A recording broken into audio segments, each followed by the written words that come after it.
تمہیں اس بات پر تعجب ہے کہ اللہ تعالیٰ ایسا کر سکتے ہیں؟ اے اہل بیت، تم پر اللہ کی رحمت اور اس کی برکتیں ہیں۔ وہ تعریف کا اور سزاوار ہے۔ اللہ تعالیٰ کچھ بھی کر سکتا ہے۔ اللہ تعالیٰ کا شکر ادا کرو۔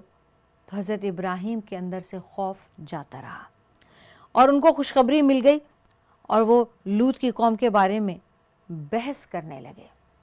یعنی حضرت ابراہیم نے حضرت اسحاق والی خوشخبری کو تو بہت خوش دلی سے قبول کیا، لیکن جب یہ سنا کہ قوم لوط پر عذاب نازل ہونے جا رہا ہے تو وہ فرشتوں سے بحث کرنے لگے۔ بے شک ابراہیم بڑے تحمل والے، نرم دل اور اللہ سے رجوع کرنے والے تھے۔ اے ابراہیم، اس بات کو جانے دو، تمہارے پروردگار کا حکم آ پہنچا ہے اور ان لوگوں پر عذاب آنے والا ہے جو اب ٹلنے کا نہیں۔ اور جب ہمارے فرشتے لوط کے پاس آئے تو وہ ان کے آنے سے غمناک اور تنگ دل ہو گئے۔ کہنے لگے، آج کا دن بڑی مشکل کا دن ہے۔ یہ حضرت لوط کہہ رہے ہیں فرشتوں کو ملنے کے بعد۔ اور لوط کی قوم کے لوگ ان کے پاس بے تحاشا دوڑتے ہوئے آئے، اور یہ لوگ پہلے ہی سے برا فعل کیا کرتے تھے۔ لوط نے کہا، اے قوم، یہ جو میرے قوم کی لڑکیاں ہیں یہ تمہارے لیے جائز ہیں، پاک ہیں۔ اللہ سے ڈرو، یعنی ان لڑکیوں سے تعلق رکھو، ان کے ساتھ شادیاں کرو۔ یہ تو میرے مہمان ہیں، ان کے بارے میں میری عزت پر مت آؤ، میری آبرو ضائع نہ کرو، میرے ان مہمانوں پر بری نگاہ نہ ڈالو۔ کیا تم میں کوئی بھی شائستہ آدمی نہیں ہے؟ وہ بولے، قوم کے لوگ حضرت لوط کو جواب دے رہے ہیں، تم کو معلوم ہے ہمیں تمہاری قوم کی بیٹیوں کی کوئی حاجت نہیں، اور جو ہماری غرض ہے اسے تم خوب اچھی طرح سے جانتے ہو۔ عزیزان گرامی، حضرت لوط علیہ السلام کے پاس یہ فرشتے نوجوان لڑکوں کی صورت میں گئے تھے، اور حضرت لوط علیہ السلام کو انہوں نے جا کے ابھی سلام کیا اور یہ کہا، ہم آپ کے مہمان ہیں۔